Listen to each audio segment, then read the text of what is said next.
When I first started my practice here in Utah, there was a patient that had a really difficult problem, and you went with me to take the patient on walks. Mm-hmm. And I've learned a lot from those patient walks. I got to be tied to the reason of what I do Right. and spend that time with a person holding onto my arm and taking them around the hospital and hearing about their life.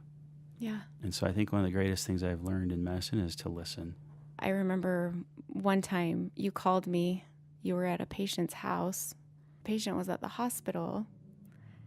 And you told me that you were there making sure that his wife was okay because he hadn't heard from her for a few days. And she couldn't drive, and you were concerned that she didn't have food. And so you called me one day and I said, "Where are you? Why aren't you home? I'm helping this patient. She needs some groceries." So you were over there making sure that not only the patient was okay, but that his wife was okay as well. And that really touched me. Yeah, this guy really touched me because he's a 80-year-old who served in the Vietnam War. I think he did 3 tours of duty. As I started to listen to him, I discovered that his concern was for his wife. She was home alone, and he was worried that she wouldn't have food and didn't know what she needed.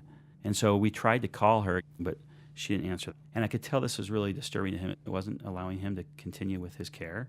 And so I asked him if it'd be okay if I went and saw her. And he agreed. I went and visited her. I wore my badge because I knew that she was going to wonder who in the world is knocking on my door. And as she opened the door, she said, "Hi, Dr. Lewis. You must be Dr. Lewis." And I said, "Yes." And we actually embraced. And so then I just told her about her husband. Yeah. And how much he cared about her and how worried he was about her. And then I took a selfie with her. Yeah. You sent it to me. I remember. And I took it so that I Cute could take lady. it back and show him that his wife was okay.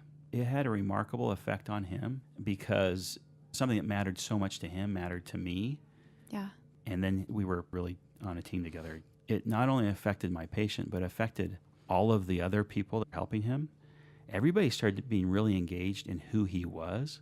And then another doctor that I work with, she heard about this. And so then she called me the next day and said, "Hey, I'm leaving work early today because I'm going shopping for our patient's wife." Aw.